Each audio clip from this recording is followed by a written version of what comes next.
18वीं सदी का भारत, इस दौर का जिक्र होते ही अक्सर दो तरह की तस्वीरें सामने आती हैं। एक तरफ है पतन, अराजकता, टूट फूट की तस्वीर, और दूसरी तरफ है एक नई शुरुआत की, एक नए बदलाव की। तो सच क्या था? क्या ये सच में एक अंधा युग था? चलिए आज इतिहास की परतों को थोड़ा हटाते हैं और देखते हैं कि 18वीं सदी का भारत असल में कैसा था, अंधकार से भरा या फिर एक बड़े बदलाव का दौर। तो आज हम क्या क्या देखने वाले हैं? सबसे पहले तो ये समझेंगे कि अंधा युग का ये लेबल आया कहां से। फिर हम उन इतिहासकारों की दलीलें देखेंगे जो इसे पतन का दौर मानते हैं, और उनकी भी जो कहते हैं कि नहीं, ये तो एक नए युग की शुरुआत थी।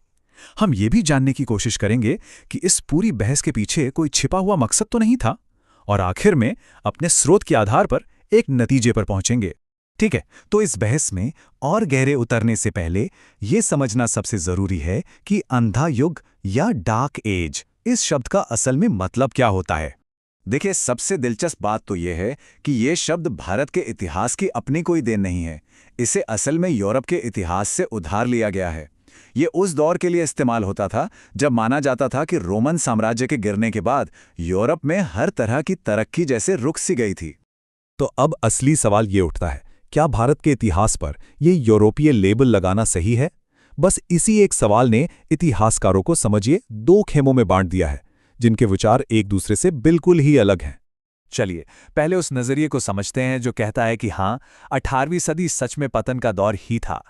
इस सोच के मुताबिक जैसे ही दिल्ली में मुगल सत्ता कमजोर हुई, पूरे भारत में अराजकता फैल गई।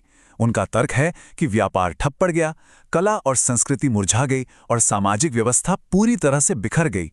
मतलब एक महान सभ्यता का अंत हो रहा था। और यहीं पर कहानी में एक बहुत दिलचस्प मोड़ आता है।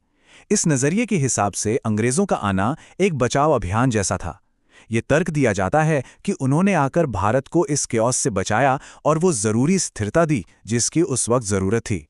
लेकिन जैसा कहते हैं ना, हर सिक्के का एक दूसरा पहलू भी होता है, और वो पहलू इसी दौर की एक बिल्कुल अलग तस्वीर हमारे सामने रखता है।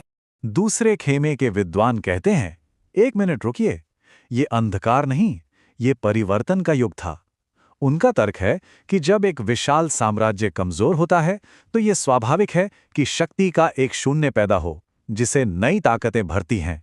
मुगल सत्ता खत्म नहीं हुई, बल्कि उसका रूप बदल गया और अवध, बंगाल, हैदराबाद और मराठा जैसी नई क्षेत्रीय शक्तियों का उदय हुआ। तो अब हमारे सामने दो बिल्कुल अलग अलग कहानियां हैं।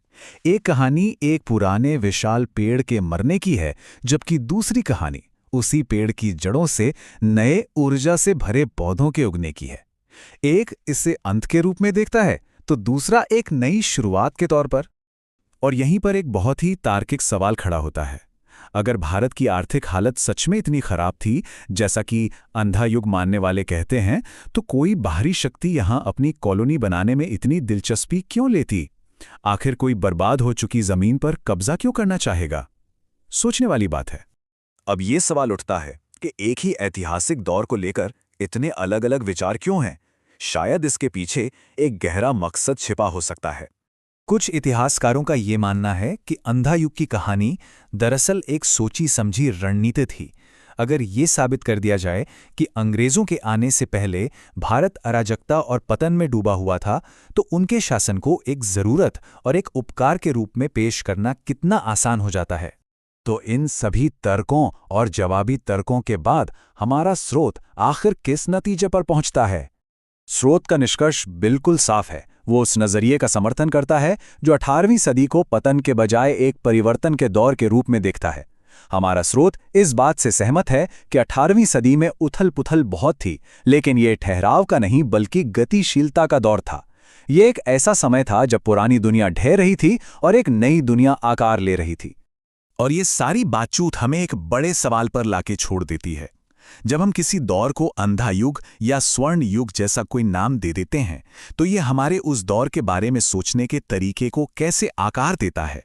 इतिहास सिर्फ तथ्यों का संग्रह नहीं है, बल्कि ये इस पर भी निर्भर करता है कि हम उन तथ्यों से कौन सी कहानी बुनते हैं।